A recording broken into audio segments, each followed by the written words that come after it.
Bonjour à tous, aujourd'hui je vais vous parler sur les gisements sédimentaires d'Ouled Abdoun OCP.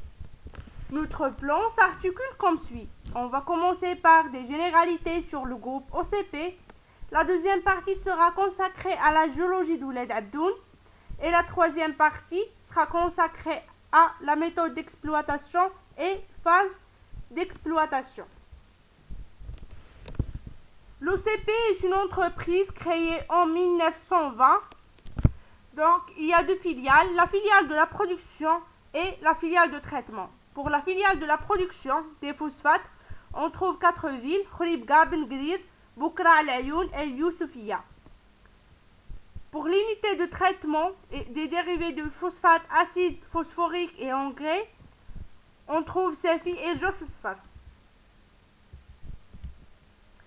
Concernant les réserves et les pourcentages des phosphates des différents gisements marocains, on trouve le gisement d'Ouled Abdoun qui représente 44% des réserves.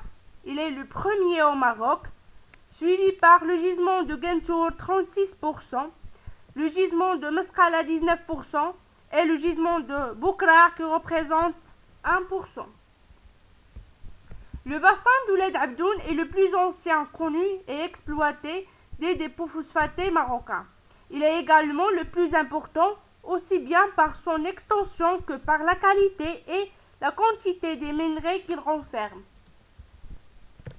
Les principaux zones ou bien gisements exploités autour de la ville de Khouribga, on trouve Sidi Daoui, le Mrah el-Harash, Sidi Chnen, le Hlessa, Ouled Smaïn, Brouj, Ouled Fers, Mrizig, Sidi Hajjaj et Qsbet Tehla.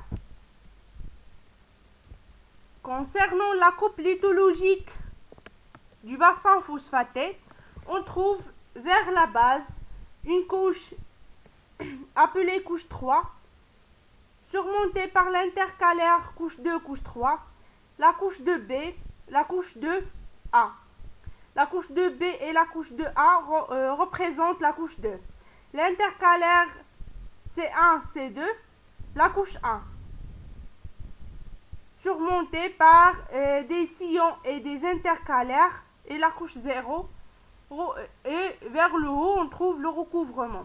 C'est-à-dire que notre gisement est recouvert par une autre série sédimentaire et qui ne représente pas un pourcentage des minerais phosphatés. Généralement, pour l'exploitation, l'OCP exploite généralement les trois couches, couche 1, couche 2 et couche 3. Passons maintenant aux méthodes et phases d'exploitation.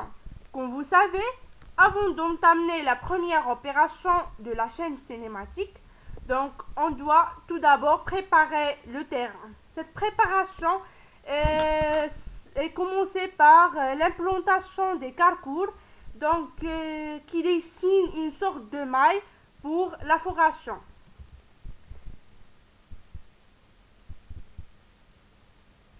Bien sûr, la foration, c'est une opération qui consiste à forer des trous verticaux dans une portion de terrain donné, suivant une maille bien déterminée. Cela dépend de la dureté du terrain, la puissance de la couche, la densité, etc. Le sautage, donc, c'est l'opération qui consiste à charger les trous de foration par l'explosif en assurant l'amorçage par un article. Ensuite, bourrer les trous par des cuttings pour empêcher l'échappement des gaz chimiques lors de la mise à feu. L'étape qui se suit, c'est le décapage. C'est l'enlèvement des terrains stériles recouverts une ou plusieurs couches de phosphate. Il se fait grâce à deux machines. Le décapage par des bulldozers et le décapage par des draglines. Il y a trois types de décapage, le décapage par transport, le décapage par crasement et le décapage par poussage. Le défruitage, c'est une opération qui consiste à prendre le minerai, le transporter et l'épirer et cribler.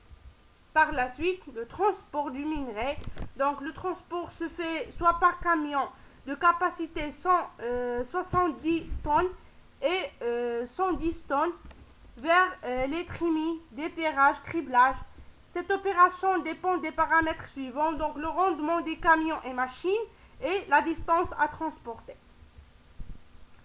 Notre vidéo touche à sa fin. Si vous avez aimé la vidéo, n'oubliez pas de cliquer sur j'aime, partagez la vidéo et abonnez-vous. Merci beaucoup.